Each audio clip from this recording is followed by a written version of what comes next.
Sarek News, balik lagi bareng saya, Tia Heriska, dalam program Rek Fokus. Kali ini saya sudah bersama dengan dua narasumber tampan yang sudah ada di depan saya.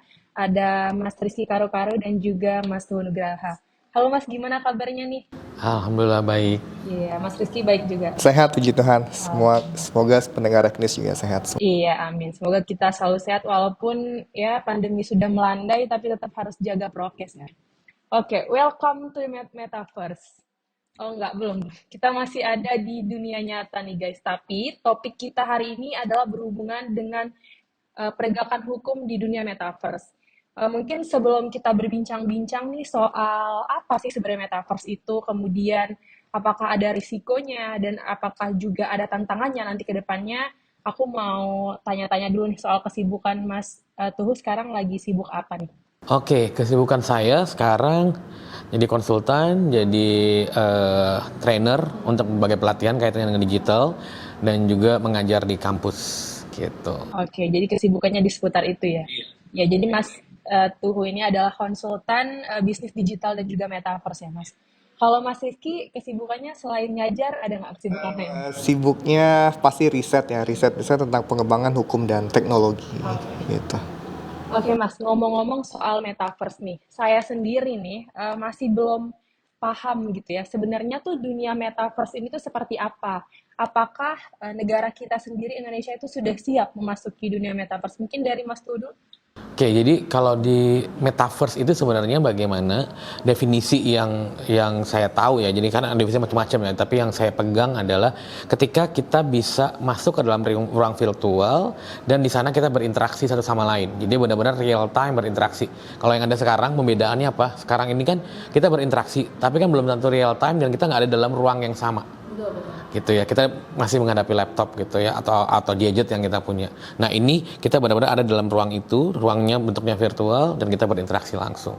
Kira-kira seperti itu. Apakah kita siap atau tidak? Sejauh ini karena kebetulan saya lagi riset buku tentang metaverse, belum. Jadi dari sisi infrastruktur belum siap, apalagi dari sisi SDM-nya atau manusianya kitanya sendiri belum tentu siap untuk menghadapi era itu. Nanti yang perlu kita bahas lebih lanjut di situ. Kalau dari Mas Rizky?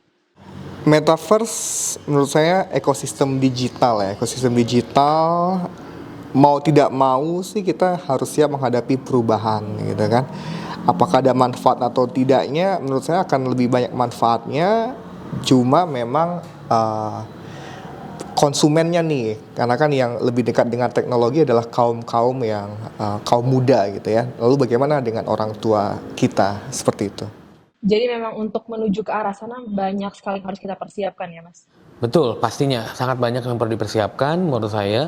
Kaitannya yang saya lihat paling utama sebenarnya selain infrastruktur tadi dari sisi bagaimana kita akan membuat order atau aturan di dalam kehidupan di metaverse itu sendiri, karena balik lagi tadi ya, setuju bahwa tadi Mas Rizky sampaikan banyak sekali peluang gitu ya, karena yang saya lihat juga akan banyak sekali peluang, akan ada banyak hal baru, akan banyak sekali bisnis baru yang muncul di situ, banyak sekali hal-hal yang mungkin tidak mungkin dilakukan di dunia nyata bisa dilakukan di metaverse.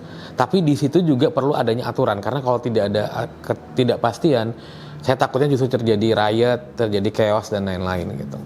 Betul sih, kayak yang Mas Rizky bilang tadi, kita siap tidak siap harus siap ya Mas. Jangan sampai negara kita itu nantinya cuma jadi penonton doang nih, kalau misalnya kita tidak siap menuju ke sana. Betul, setuju banget ya untuk hal yang kayak gitu. Tadi makanya kebetulan saya nulis buku metaverse ini salah satunya untuk itu juga. Jadi yang saya riset peluangnya apa, dan juga misi pribadi saya adalah mengetahui kira-kira tadi dalam supply chain global kita bisa ngapain nih, karena kalau udah ngomongin era metaverse itu sudah tidak ada batas negara lagi.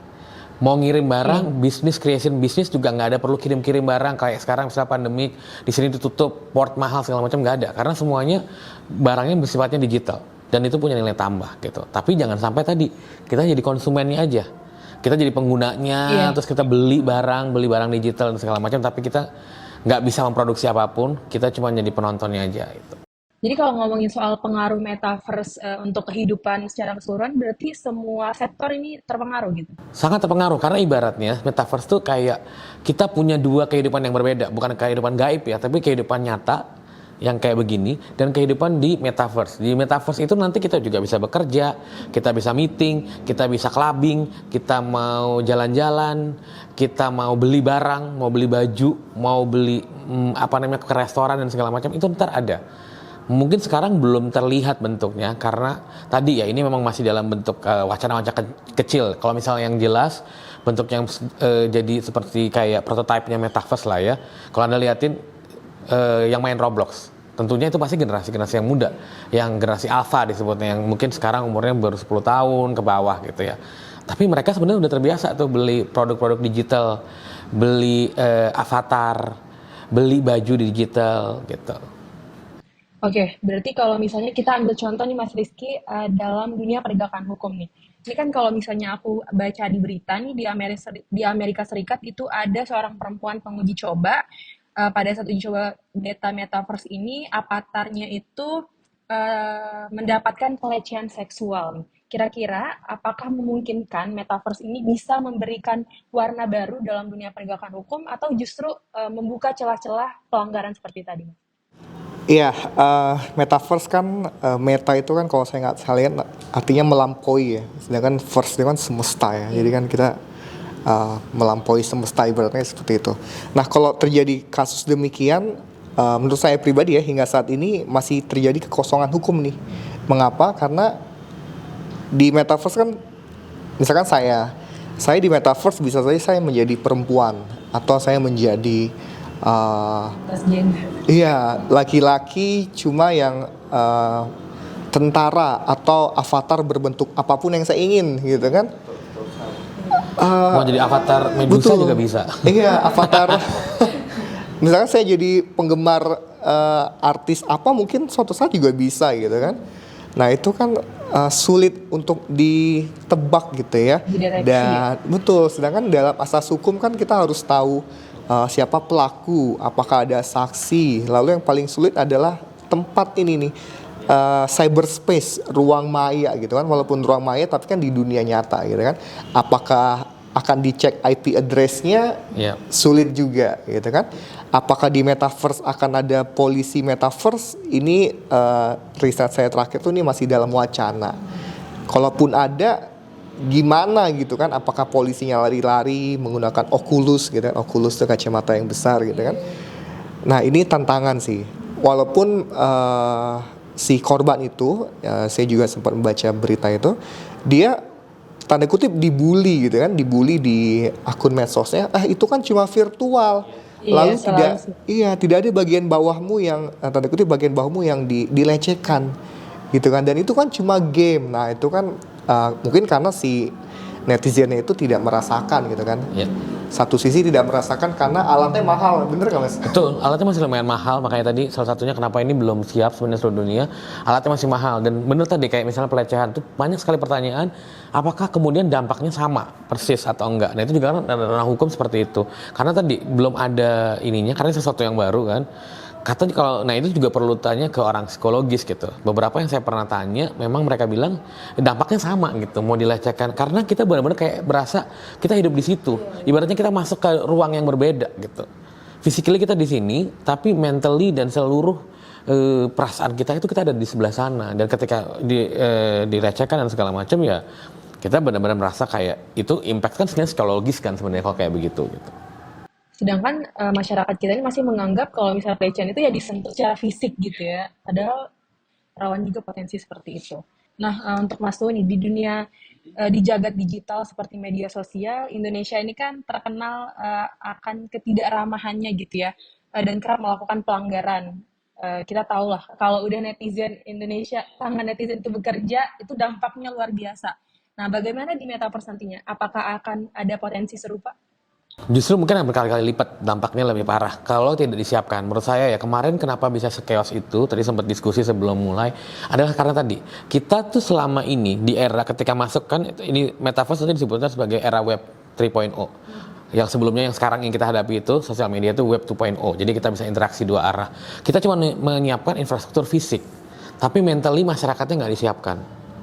Bahwa di media sosial itu ada namanya etika juga, ada namanya aturan dan lain-lain. Jadi dipikirnya bisa menjadi siapa aja. Di metaverse lebih parah lagi. Karena emang di awal-awal metaverse itu dibuat bahwa kita bisa menjadi diri kita sendiri atau beyond ourselves yang tidak mungkin dilakukan di dunia nyata. Kebayang nggak kalau itu kemudian dia mikir bahwa dengan begitu berarti saya bisa ngapa-ngapain aja sesuai dengan apa yang saya mau. Kalau dia bawanya psikopat, dia bawanya tukang bully dan segala macam, dia merasa di sini harusnya saya bebas, sebebas-bebasnya gitu. Nah, bayangkan dampaknya aja. Kalau tadi ya misalnya kita balik lagi, orang dibully dari media sosial aja bisa nggak tidur, bisa depresi. Nah ini dicolek di metaverse lebih parah. Bukan hanya dicolek, beberapa kasus kemarin bahkan ada yang party crasher, dia bikin wedding di metaverse, dia nggak tahu ada tiba-tiba orang datang ngelempar-lemparin avatar dan segala macam. Itu terjadi. Dan kita nggak bisa tahu kan, tamunya kan nggak bisa diatur dan bisa datang dari negara mana aja. Saya kemarin sempat lihat juga ada yang bikin bioskop gratis di metaverse. Terus ada yang datang pakai avatar anak-anak misalnya, tapi dia mengumpat gitu. It's gonna be so shocking bagi beberapa orang. Nah, kayak gitu-gitu. Siapkah kita dengan begini gitu? Dan itu lintas negara. Permasalahannya kalau kita fokus ke interaksi sosial, ada bukan hanya masalah aturan atau etika. Etika tiap negara juga beda-beda kan. Bagi orang Indonesia tidak biasa, bagi orang Amerika mungkin biasa. Terus kita tidak bisa membedakan ini kalau bentuknya pakai avatar, semua avatarnya sama, pakai Medusa gitu ya. Kita nggak bisa mengidentifikasi dia orang Indonesia atau orang mana. Kenapa? Karena itu akan menyebabkan kita punya ekspektasi yang lebih jelas. Oh, kalau orang Amerika ya saya bisa memahami. Tapi kalau dia orang Jawa kayak begitu, saya tidak terima. Sebenarnya kan masalah kayak begitu kan. Nah ini nggak ada gitu. Dan ini menurut saya harus disiapkan masyarakatnya juga kesiapannya. Dan ini makanya tadi menurut saya perannya pemerintah, mungkin juga lembaga-lembaga publik atau mungkin nanti kayak lembaga edukasi untuk menyiapkan masyarakatnya. Jangan sampai dia bisa membeli nanti alatnya udah makin murah, dia bisa masuk ke situ, tapi dia kaget, orang tuanya juga nggak ngerti cara ngajarinnya gimana. Betul, malah jadi latah ya. Iya latah, karena orang tuanya masih telat kan. Yang duluan kan anaknya tadi, yang masih SD, masih SMP itu adopter yang paling awal. Iya, jadi Mas Rizky memang jadi PR gitu ya. Apakah nantinya semisal terjadi pelanggaran nih, kemudian apakah akan memakai hukum misalnya apa dari Indonesia atau justru dari Amerika, ini juga masih jadi pertanyaan gitu. Iya, Indonesia memang sudah punya undang-undang informasi dan transaksi elektronik. Lalu kalau yang berbasis gender, kekerasan berbasis gender di media elektronik, ada yang tentang undang-undang tindak pidana kekerasan seksual. Namun di obrolan kita tadi, memang ini bentuknya harus fisik, gitu kan? Di undang-undang ITE pun yang diatur sampai sekarang ini dan peraturan turunannya di Permenkominfo tentang penyelenggara sistem elektronik yang privat dalam artian PT swasta dia ngembangi metaverse, lalu dia membuat platform atau dia membuat web apa gitu ya, itu sekupnya masih administratif. Sedangkan undang-undang ITE kita ya harus ada sentuhan fisik orangnya nyata gitu ya. Mau dengan apa? Undang-undang ITE kan mengatur tentang delik penghinaan. Lalu ada juga delik asusila. Asusila di sini kan sulit untuk, kalau saya pribadi sulit untuk dibuktikan gitu. Yang mungkin bisa dibuktikan adalah pasal 28 ayat 1 tentang berita bohong dan menyesatkan yang mengakibatkan kerugian konsumen dalam transaksi elektronik. Metaverse itu kan penuh dengan transaksi elektronik, lalu diskusi di awal juga dengan Mas Tuhu, adanya smart contract gitu kan, smart contract, kontrak elektronik. Kalau dulu kita kontrak konvensional, ini ada kertas, mau apa, setuju nggak pasalnya apa, itu kita bisa nego. Dengan kontrak elektronik kan itu kadang klausulanya baku ya, jadi salah satu pihak. Itu yang bisa ulik, bisa dipakailah undang-undang ITE itu. Contoh gitu ya, di awal-awal tuh dulu Mas Tugu mungkin dan pendengar Rek News, harga tanah di metaverse sampai berapa, 200 juta, 300, bener ya? Iya betul. Sekitar gitu kan? Apakah suatu saat akan naik, apakah akan turun, kan spekulasi ya Mas Tugu. Spekulasi, kan? Betul. Lalu kalau dia turun drastis, siapa yang salah? Kan investor. Ya udah, kalau memang dia kaya kan nggak apa-apa gitu Mas Tugu ya. Tapi kalau dia yang dia coba-coba gitu kan, itu kan menjadi problematika. Nah itu yang menarik tadi kalau misalnya nanggepin tadi ya. Jadi itu salah satu yang saya sangat concern ketika saya melakukan riset buku ini. Di awal memang metaverse itu dikembangkan oleh orang-orang yang berbasis orang-orang idealis di teknologis, mikirnya bahwa semua orang punya kompetensi yang sama. Padahal, dan makanya mereka sangat skeptis dengan regulasi berbasis pemerintahan negara. Harusnya otonomi by individual yang terlibat di dalam situ. Tapi mereka lupa, ketika itu diadopsi masif, ada orang-orang itu kompetensinya berbeda-beda, gitu. Nah, ketika kompetensinya berbeda, knowledge-nya berbeda, dia bisa mudah dibohongi. Itulah pentingnya regulator sebenarnya menurut saya, walaupun mungkin tidak ideal juga ya, tapi paling tidak dia bisa melindungi kayak ini tadi. Bener banget, jadi masuk tuh banyak spekulasi, kebayang nggak? Yang beli tanah-tanah terus kemudian dia pakai pinjol, terus dia masukin ke sini, itu resource-nya habis, dan ini masih kecil ya, nanti ke depan itu bisa mengganggu perekonomian negara. Kenapa? Karena bisnis mungkin gini ya, produknya itu kan digital goes to digital. Jadi mungkin sekarang baru kontribusinya cuma 0,0 sekian persen dari PDB negara misalnya, atau aset yang dimiliki oleh masyarakat. Bayangkan kalau nanti kehidupan kita mulai banyak di metaverse, 12 jam kita hidup di dunia nyata, 12 jam kita hidup di metaverse. Berarti kan makin banyak produk yang dibeli. Kalau nggak ada regulasinya, selesai. Kayak tanah tadi juga sama, saya nanyain, yang ada sekarang itu sebenarnya bubble burst semua. Karena saya riset ya ke semua pelaku gitu ya. Ya justru karena tadi, mereka itu, yang saya agak jahatnya kadang-kadang, yang pintar itu, justru memanfaatkan karena ini masih ada kekosongan regulasi. Maka muncullah namanya spekulan gitu. Itu sebenarnya yang terjadi, dan mengerikannya adalah ketika dia berhadapan dengan orang-orang yang tidak punya kompetensi. Oke, jadi selain regulasi ini, Mas Rizky, kalau misalnya dari aparat penegak hukum kan nantinya mereka kan akan bersentuhan langsung gitu ya. Kemampuan seperti apa sih yang harus mereka milikin? Kemampuan seperti apa? Pertanyaan menarik ya. Ini ada kaitannya juga dengan money laundering gitu kan. Mungkin nggak sih ini di layering gitu ya, atau ditempatkan sebagai produk money laundering? Jawabannya sangat mungkin, karena kan susah untuk mengecek, sedangkan asetnya selalu meningkat. Tadi saya ngecek harga satu kripto ya per 1 Juli 2022 itu sudah di atas 150 juta. Apakah akan naik? Bisa aja. Apakah akan turun? Bisa aja gitu kan. Di Indonesia memang ada adagium gitu ya, ada peribahasa hukum itu selalu tertinggal dengan teknologi. Apakah benar? Menurut saya ya secara correctly, secara jujur benar gitu kan. Tapi jangan sampai kita tertinggal lagi. Nah, inilah peran dari pemerintah dalam kementerian apapun. Apakah dia Kemenkominfo, apakah dia BKPM gitu ya, Badan Koordinasi Penanaman Modal, Otoritas Jasa Keuangan, Polri pun dengan sibernya, Direktorat Siber itu memang harus berkolaborasi sih menurut saya. Jadi emang harus banyak ya kemampuan yang harus dipelajarin oleh aparat penegak hukum ini nantinya.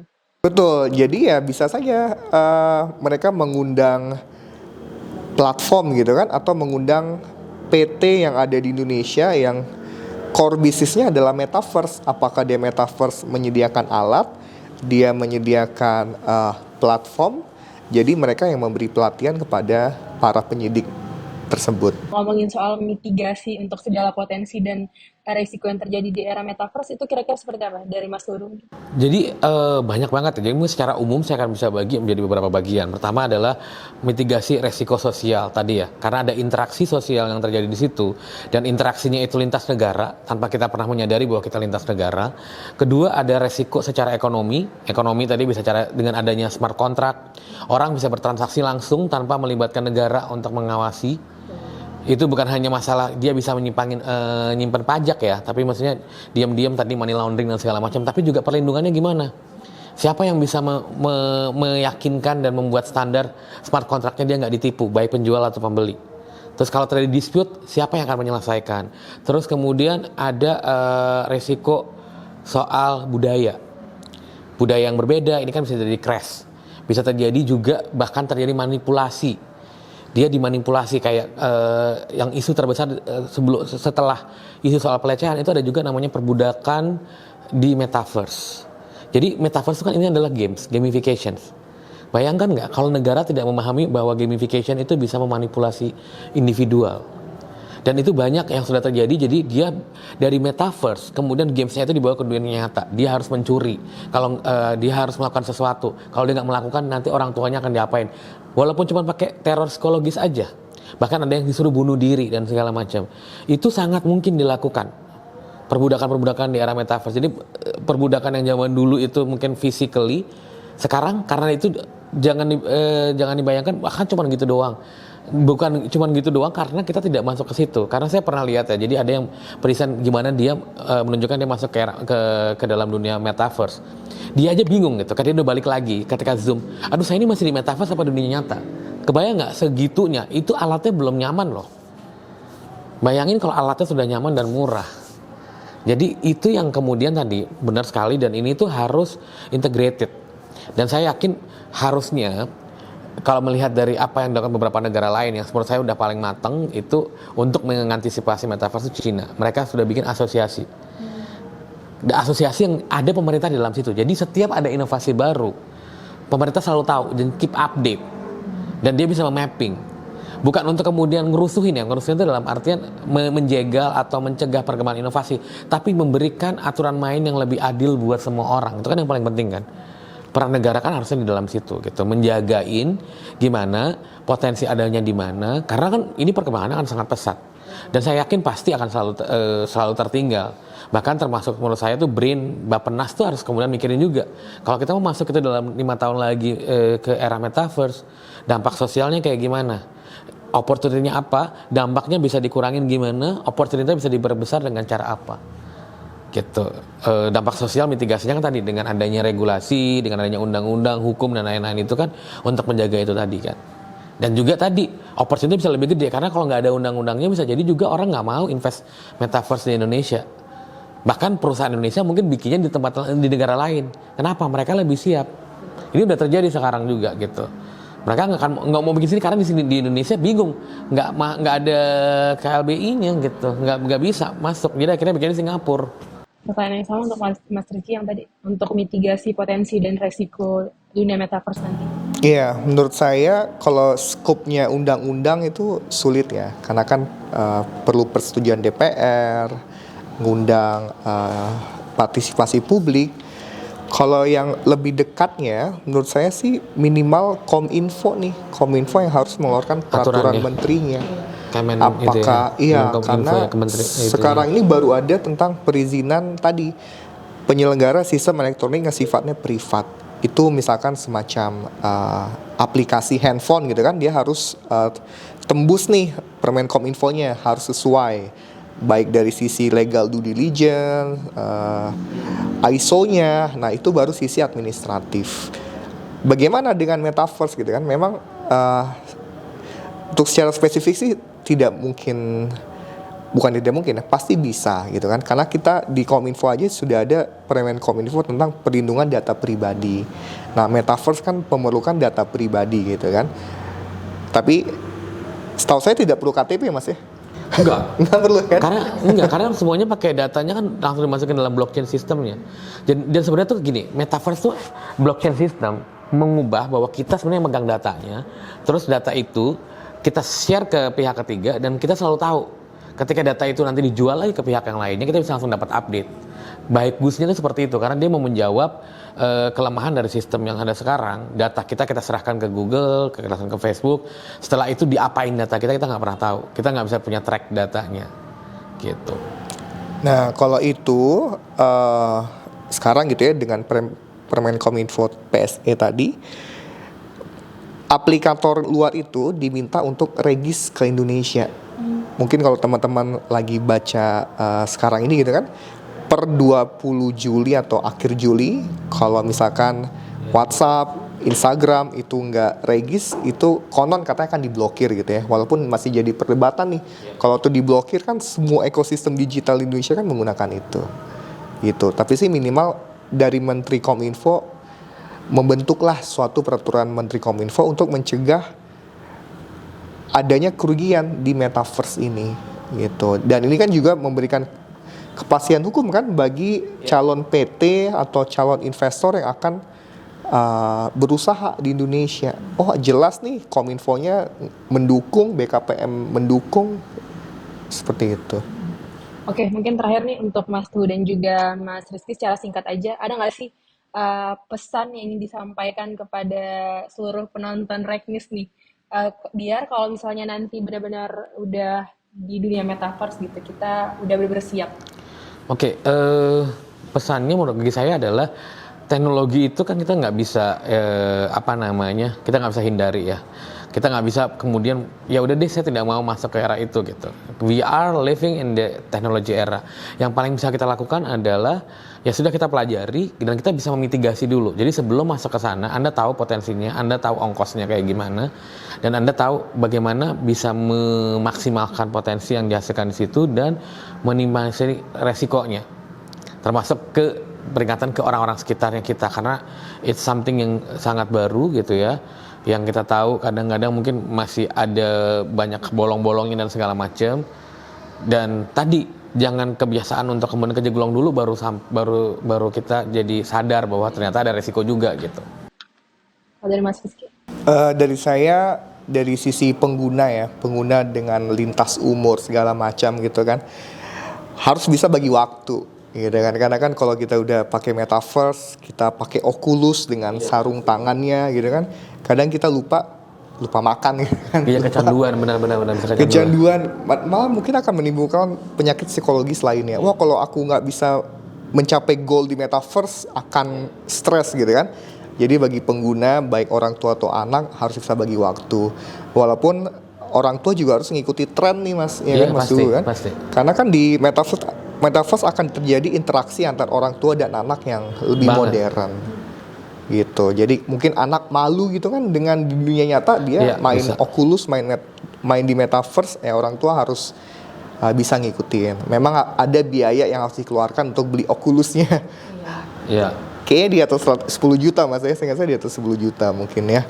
Nah, lalu dari pemerintah pun ya mau nggak mau harus mengejar fenomena teknologi ini dari sisi perlindungan.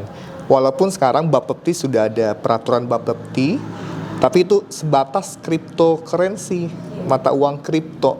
Itu pun sebatas PT yang mau bergerak di bidang kripto. Bagaimana dengan konsumennya gitu kan?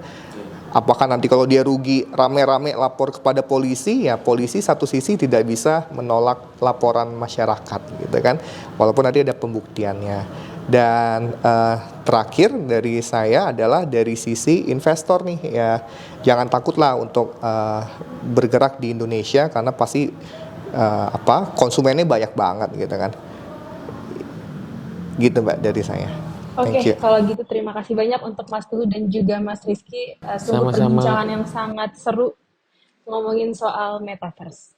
Oke, thank you semuanya buat yang udah nonton Rek Fokus kali ini. Jangan lupa untuk like, comment, and subscribe ya. Sampai jumpa di episode selanjutnya.